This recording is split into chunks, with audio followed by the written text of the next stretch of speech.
வணக்கம் உங்கள் கடல்கான். இப்போ வந்து நம்ம கிரிக்கெட்டுங்க ட்ரீம் 11 அதை பற்றி தாங்க இப்போ இன்னைக்கு பேச போகிறோம்.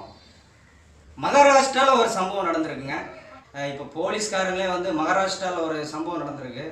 ஆமாங்க, ட்ரீம் 11 பார்த்து 1.5 கோடி ரூபாய் சம்பாதிச்சிருக்காரு. மகாராஷ்டிரா மாநிலம் பூனே நகரைச் சேர்ந்தவர் சோம்நாத் செண்டே. இவர் பிம்பிரி சின்ச்வாட் காவல் நிலையத்தில் சப் இன்ஸ்பெக்டராக பணியாற்றி வருகிறார். இந்த நிலையில் பிரபலமான ஆன்லைன் கேமிங் தளமான ட்ரீம் 11இல் இவர் 1.5 கோடி பணம் வென்றிருக்கிறார்.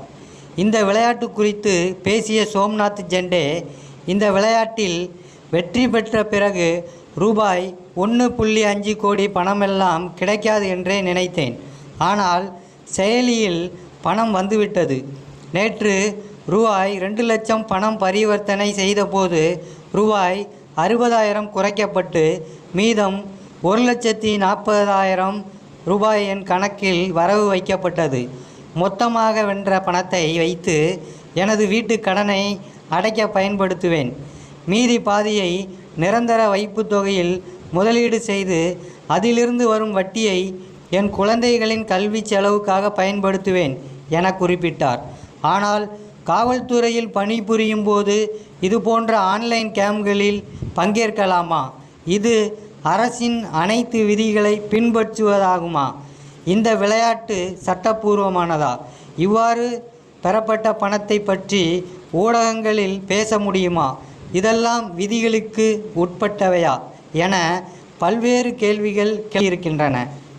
இவை அனைத்து குறித்தும் விசாரிக்க டிஜிபி ஸ்வப்னா கோர் நியமிக்கப்பட்டிருக்கிறார். இந்த விசாரணை அறிக்கை வெளியான பிறகே அடுத்த கட்ட நடவடிக்கை குறித்து தெரிய வரும் என காவல்துறை தெரிவித்திருக்கிறது. இந்த வழக்கு குறித்து கருத்து தெரிவித்த உச்ச நீதிமன்ற வழக்கறிஞர் கிமான்சு சேகர், ட்ரீம் 11 இந்தியாவின் முதல் கேமிங் ஸ்டார் அப் நிறுவனம்.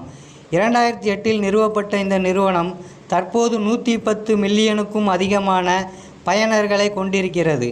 இதன் மதிப்பு $1 பில்லியன், அதாவது சுமார் ரூபாய் 7,535 கோடி. ஃபேண்டசி கேமிங்கிற்கும் சூதாட்டத்துக்கும் உள்ள ஒற்றுமைகள் காரணமாக கடந்த காலங்களில் இந்த நிறுவனம் சட்ட ரீதியான சவால்களை எதிர்கொண்டது. ஃபேண்டசி விளையாட்டுகள் நம் நாட்டில் நீதிமன்றங்களால் அங்கீகரிக்கப்பட்டிருக்கின்றன. இதன் மூலம் வரும் பணம் ஜிஎஸ்டி வரம்புக்குள் வருகின்றன. எனவே அவற்றின் சட்டப்பூர்வ தன்மை குறித்து எந்த சந்தேகமும் இல்லை. இதுபோன்ற 3-4 வழக்குகள் வெவ்வேறு உயர் நீதிமன்றங்களில் இருந்து உச்ச நீதிமன்றத்திற்கு வந்தபோது அவை உச்ச நீதிமன்றத்தால் நிராகரிக்கப்பட்டன.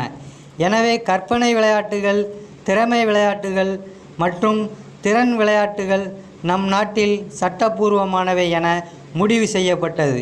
எனவே அவற்றை விளையாடுவதற்கு எந்த தடையும் இல்லை என குறிப்பிட்டார். ஆனாலும் காவல்துறை அதிகாரி விளையாடியதும் அதன் மூலம் கிடைத்த வருமானம் குறித்தும் காவல்துறை விசாரித்து வருகிறது.